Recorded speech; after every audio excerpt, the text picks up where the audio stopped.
Hey, how's it going, everybody? Josh here with Desert Gardens Homestead.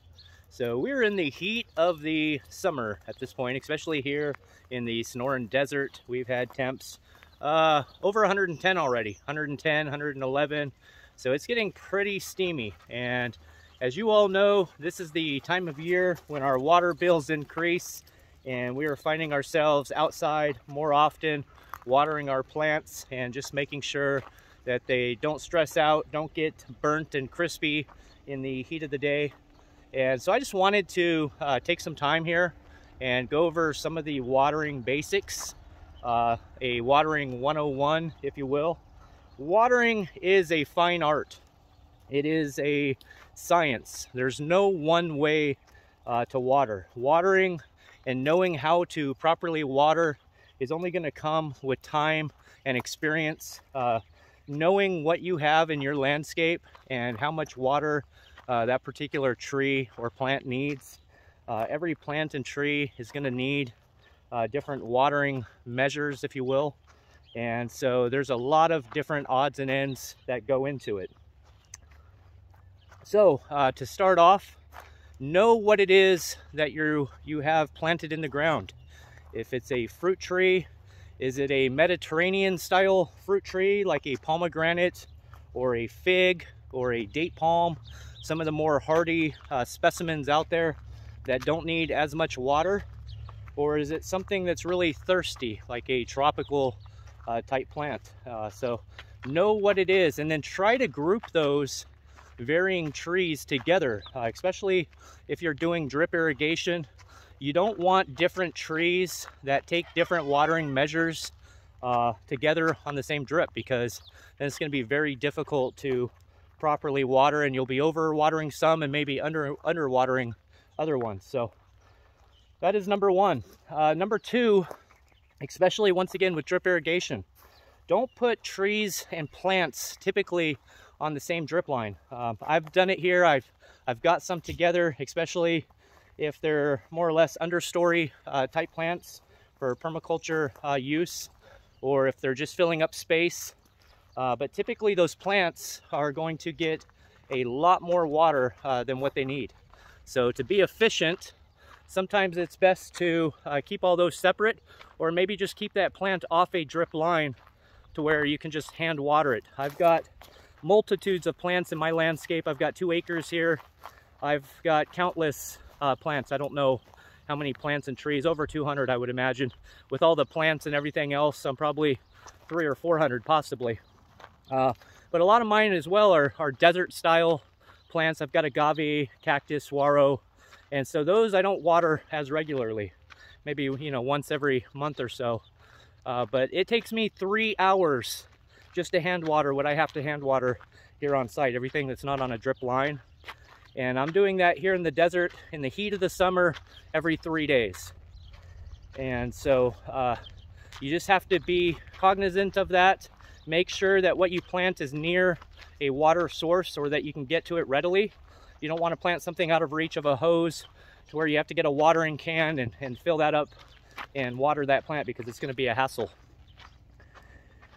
And another consideration is, how deep are you watering? I try to water as deeply as possible. And what that does when you water really deep, it encourages the roots of the tree or plant to go down deeper into the ground, overall making it more drought tolerant with each season that it's in ground. So most of my zones I try to water, they're on a low gallons per hour setting. I think they're on like 2 to 5 gallons per hour. But I'll water for 4 hours per zone, between 2 and 4 hours. And that all is varied based on how long the trees have been in ground. So as you can see here, I have a pretty mature loquat that's been in the ground for 6 or 7 years. This guy's pretty drought tolerant. And so I water him.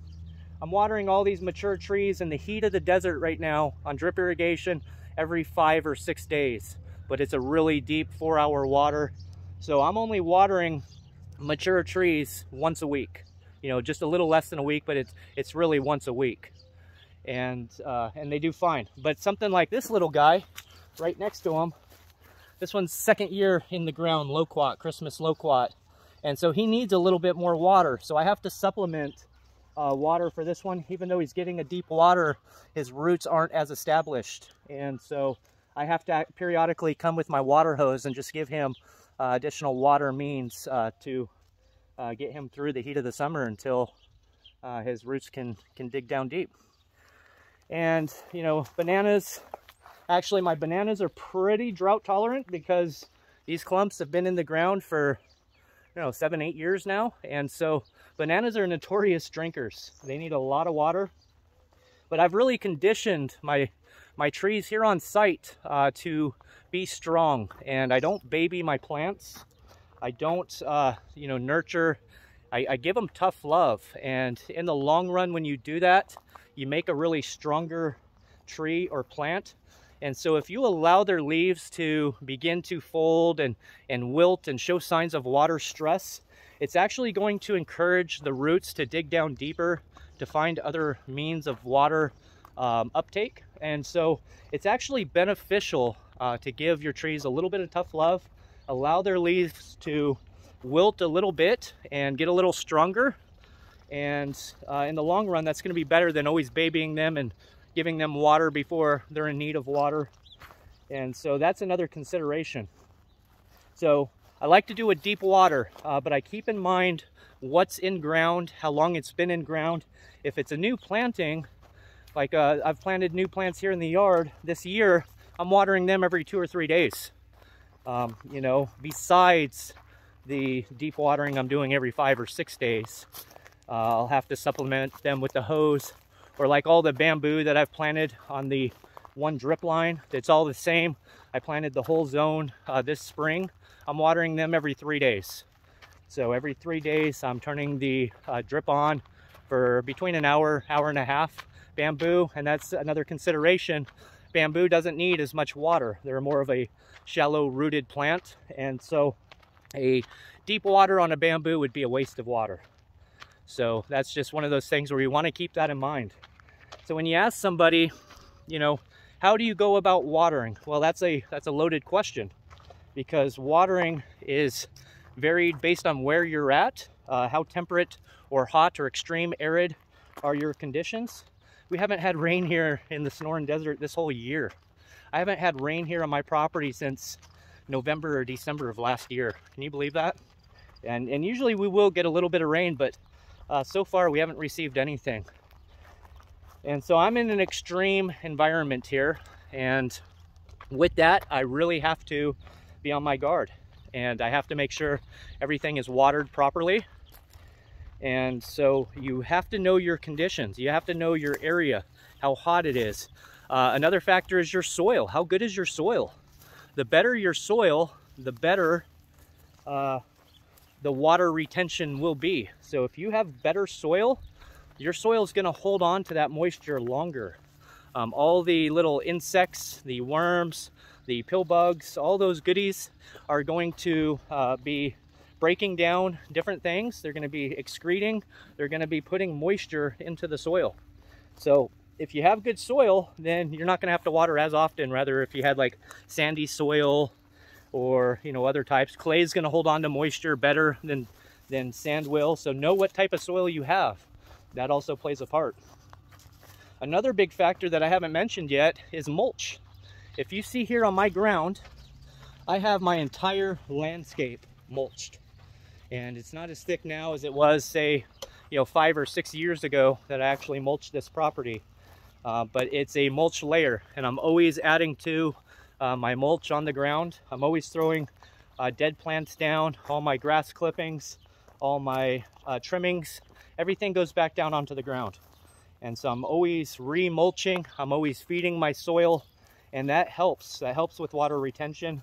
That helps hold in the moisture, especially here in the heat of the desert. And it just makes a more balanced temperature for the soil, and it just encourages those life forms to come in, which also helps condition good soil and keeps your soil moist. So like I said, there's so many factors involved with watering, but what I can tell you is that you want to do a deep water. You don't want to do shallow waterings every few days, because that's not going to encourage the roots of your tree or plant to go down deep. You want the roots to go down as deep as possible, and that's going to make a more drought tolerant plant. And if you're stressing the plant out a little bit and allowing it to experience a little bit of tough love, that's going to strengthen it as well. And if it dies, then you know it wasn't a strong plant, right? And so you always want to encourage the survival of the fittest. And sometimes plants, let me show you one here. I've got plants that struggle here. And I try to do what I can, but I don't overly baby anything. But this one, let me turn you around. Here's one I have put a shade structure on. This is a strawberry tree. And yes, I do have a lot of Bermuda grass in here, but it doesn't make a difference for me. It works fine. It encourages all kinds of life forms. It actually cools down the soil a little bit more. I've got some new growth coming out here on the top, but it just got scorched with my heat. It does not like the heat. It's been in the ground now for 2 years. This is the second season.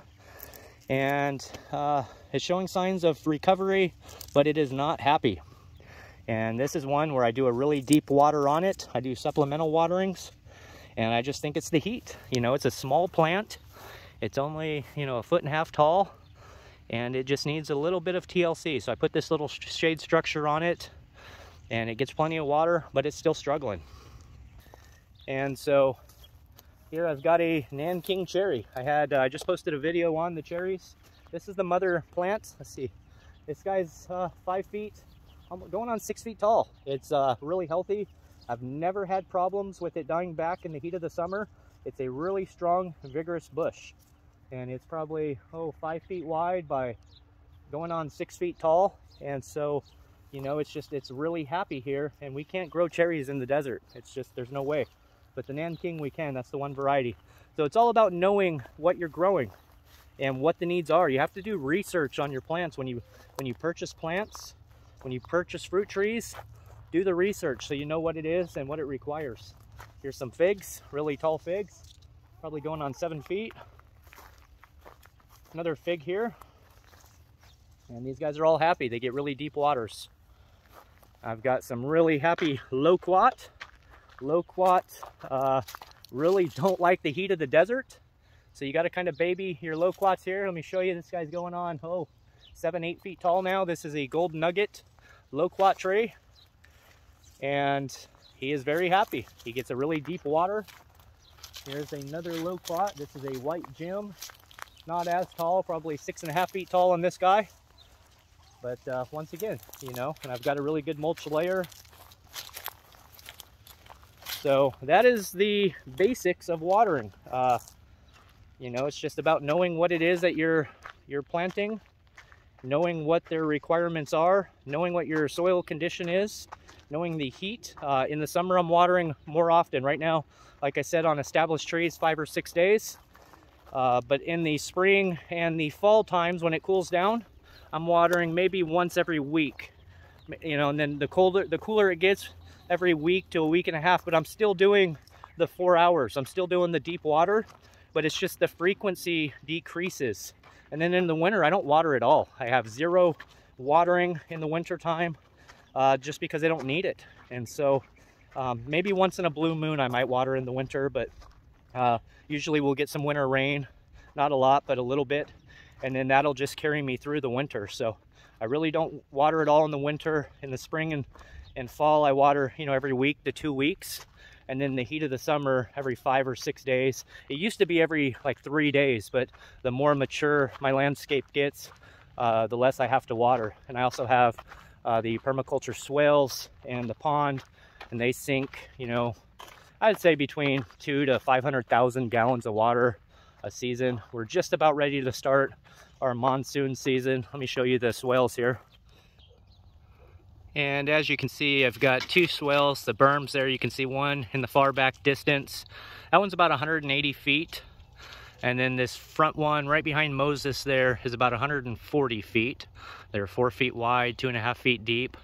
And then right here, I have a overflow pond that is, I don't know, 14 feet by 12 feet by about 4 feet deep. And I've never really calculated the volume of water that they can hold, but I would presume it's at least 100,000 gallons. And then these will fill up about 4 times a year. So I just guesstimate roughly, and I could be way off, I guesstimate I can sink about 500,000 gallons of water per year. And then my grade, my slope is downgrade to where all my trees and everything behind me receive the plume from my swales. And so I have seen a difference. I had somebody mention on one of my swales that the plume is not true. Oops, sorry. And it doesn't make things drought proof, but I'm living proof it does. I've seen it. I don't have to water as frequently. My trees show very little signs of wilting and stress, even when I neglect them. You know, if I wait an extra day or two, I don't really see the signs of stress like I used to.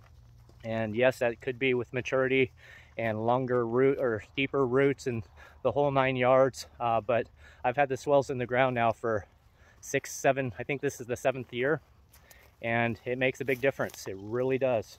So if you have room in your landscape for earthworks, like permaculture swales or a pond, anything that can catch and hold and sink water, that's just going to make your landscape that much more drought proof and drought tolerant. And so it's worth considering. And so I just wanted to share all these basics with you.